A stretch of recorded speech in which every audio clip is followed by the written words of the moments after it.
السلام علیکم. ستړي مشئ. دا دی اوس به د سوالونو په سلسله کې د موټر چلولو د سوالونو په سلسله کې هغه دوام ورته ورکړو. شپږدېرشم سوال یا شپږدېرشمه پوښتنه: امن منطقه څه شی ده؟ دا یوه اصطلاح ده په ترافیکو کې چې بعضې منطقې ته دوی امن منطقه ورته یا سیکیور یا سیف منطقه ورته وایي. منطقه هسې منطقه ده چې هلته د موټرانو د تګ اجازه نشته. دلته راغلي دي امن منطقه یو مخصوصه منطقه ده چې هلته د بسونو مسافرو د پورته کېدو او کښته کېدو لپاره مشخص شوي. تاسو باید د دې منطقې څخه تیر نه سئ. ولې؟ یا څه وخت کولی شئ چې تیر سئ؟ تنها هغه وخت کې چې بس سرویس یا برېښنایي واګون هلته ولاړ وي باید دا وخت تیر نه سئ. یا یوازې هغه وخت چې د بس یا برېښنایي واګون څخه سپرلی کښته کېږي دا وخت باید تیر نه سئ. یا هیڅ کله او په هیڅ دلیل هم باید تیر نه سئ. نو تاسو به دا وروستی جواب چې دی دا به نښه کوئ، او ځکه چې هیڅ وخت د امن منطقه چې ده په دې منطقه کې باید تاسو خپل موټر ورنه ولئ. دغه منطقه چې تاسو وینئ دلته بس ولاړ دی، دغه منطقه چې خلک درېږي دې ته د امن منطقه ورته وایي. اووه-دېرشمه پوښتنه: کوم وختونه باید د خپل لومړیتوب د حق څخه په استفاده هم احتیاط وکړي؟ یعنې سربیره پر دې چې حق لري د لومړیتوب مګر بیا هم باید متوجه اوسئ، احتیاط وکړي. لومړی، ډېر وختونه ان د لارښود څراغ درلودلو څلور لارې کې یا لارښودنې علامې سره هم، یعنې کله چې زرغون څراغ لګېږي تاسو هم باید له احتیاط وکړئ. دوم جواب: هغه وخت چې د ټکر د احتمال د مخنیوي سره مرسته کوي. یعنې تاسو پوهېږئ چې خامخا ټکر واقع کېږي، نو په هغه وخت کې باید سربیره پر دې چې تاسو حق هم دی باید احتیاط وکړئ. دریم جواب: هیڅ کله هم نه، ځکه دا د نورو موټر چلوونکي ګیچ کوي. یعنې هیڅ وخت هم احتیاط مه کوئ. کله چې زرغونه اشاره لګېدله نو تاسو په ورځئ ورته، مګر هغسې نه دی. تاسو به ګورئ چې کله پوهېدله چې د ټکر امکان شته نو په هغه وخت کې به بیا احتیاط کوئ. حتمي نه ده چې موټر پکې وځغلوئ تیز تیر شئ.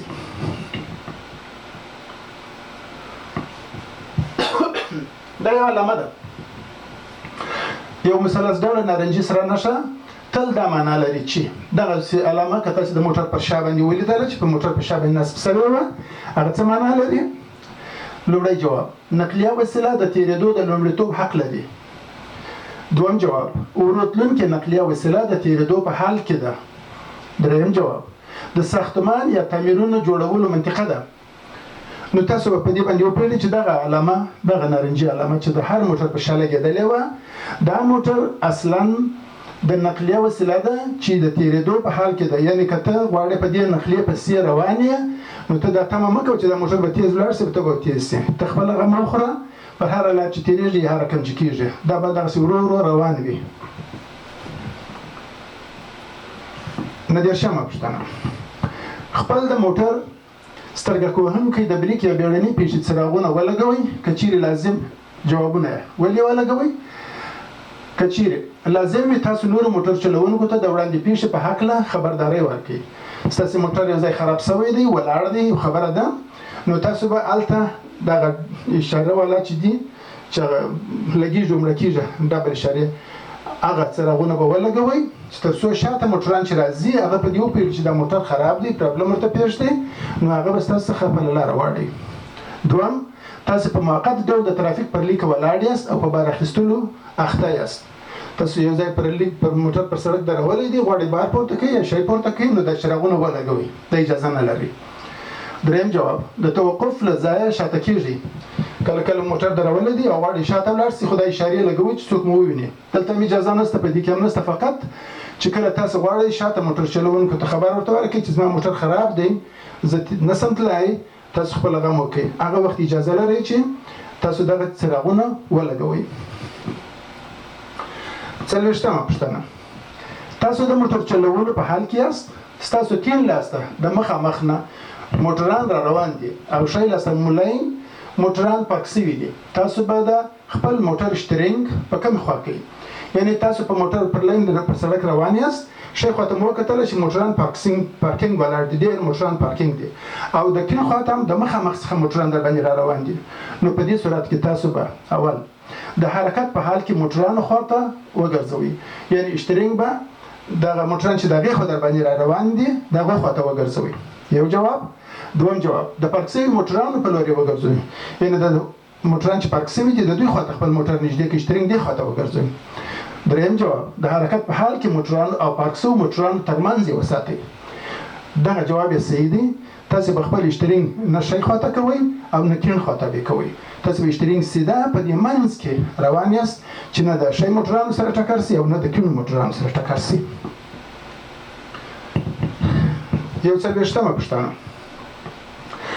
د موټر چلولو او د واخیستلو ترمنځ په تړاو د لاندې جملو څخه کومه یوه درسته یا سمه ده یعنی چې تاسو غواړئ موټر وچلوئ خو د هغه نه مخکې تاسو دوا اخیستې ده کوم ډول دوا مو اخیستې ده څه تاثیرات لري نو هغه به دلته تاسو اوس ګورئ کومې دواګانې لومړی جواب د ریزش او زکام ډېرې دواګانې تاسو ګنګس کوي دوم جواب د عادي پیر او پلور دواګانې په توصیه شوې اندازه ستاسو د موټر چلولو قابلیت ته ضرر نه رسوي دریم جواب کوم درمل چې د نسخې له مخې توصیه کېږي تل مسؤوني دي نو دا کوم درمل چې د نسخې له مخې توصیه کېږي تل مسؤوني دي دا هم صحیح نه ده د عادي پیر او پلور دواګانې کوم چې پر بېله نسخې ورکوي هلته خرڅېږي تاسو هغه اخلي هغه هم داسې نه ده چې ضرر نه رسوي او د ریزش او زکام ډېرې دواګانې چې دي تاسو ګنګس کوي نو دا جمله صحیح ده تاسو به دا جمله انتخاب کوي او ډکه دې کوي 42م جواب سوال ستاسو د موټر ټایرونه باید سیده یا مستقیم وي مګر که یعنی تاسو د موټر څراغونه باید مستقیم وي مګر په څه وخت کې که ترافیک څراغ ته منتظر واست چې کیڼ لور ته ګرځئ یعنی که تاسو غواړئ ترافیکي څراغ ته ولاړ یاست غواړئ چې کیڼ لور ته وګرځېږئ نو تاسو باید خپل ټایرونه د موټر ټایرونه وګرځوئ یعنی مستقیم باید نه وي موټر مو مخ پر لوړه غونډۍ یا کښته لور پارک کوئ داسې لوړ غونډۍ ته خیږئ هلته موټر پارک کړئ مخ یې لوړه ده یا کښته کېږئ هلته موټر پارک کوئ نو تاسې به خپل د موټر ټایرونه نه سیده کوئ موټر مو د هوار سړک پر غاړه پارک کوئ چې هلته دیوالک نه وي دغه کوچني دیوالکان چې دي د دې پر غاړه پارک کوئ نو هلته به تاسې موټر سیده وي ټایرونه به نه کږوئ او که ترافیکي څراغ ته منتظر واست هم ټایرونه به نه کږوئ سیده به یې یوازې څه وخت به د موټر ټایرونه به په کښته باندې کوئ چې تاسې موټر پارک کوئ پر لوړه باندې یا مخ پر کښته باندې موټر پارک کوئ هغه وخت به د موټر ټایرونه یا د دیوالک خوا ته وګرځوئ په ماین ځای کې چې ویل سوي درته لکه مخ پر کښته چې د دیوالک خوا ته بیا وګرځوئ او مخ پر لوړه کوم درولي وو نو د سړک خوا ته به ټایرونه وګرځوئ 43مه پوښتنه په لاندې جملو کې کومه یوه د غټو ټرکونو یا لاریو په هکله سمه ده اول جواب ټرکونه یا لارۍ د خپل جګوالي له کبله لږ ړندې سیمې لري دوم جواب ډېر به ښه وي چې ډېر ورو پر ښی لور تر ټرک مخکې سي دریم جواب ډېر وختونه د ټرک د لویوالي له کبله داسې ښکاري چې ټرک ورو روان دی نو دا جواب ډېر صحیح دی ځکه چې ټرکونه یا د خپل جګوالي له کبله لږ ړندې سیمې لري داسې نه ده ړندې سیمې یعنې هغه سیمې چې په شیشه کې تا ته نه معلومېږي دې ته ړندې سیمې ویل کېږي نو هغه یو شی دی د ټولو موټرانو لپاره او پر ښی خوا خو د ټرک څخه نه تېرېږي معمولا باید په کیڼ خوا باندې تېر سي نو دغه موټر د چې دی چې د لویوالي د خاطر دوی چې غټ دی سړی فکر کوي چې دا ورو روان دي مګر هغه ډېر تېز روان دي او بل هغه ژر بریک نسي نیولی نو په دې صورت باندې تاسو ته بیا دا جنجال جوړېږي که فرضاً دا احتیاط ونه کوي ورسره نو تاسو به دغه جواب نقشه کوي تر دې ځایه پورې د نن لپاره بس ده باقي منده به بیا بله ورځ د خیر سره تعقیب وکړو د خدای په امان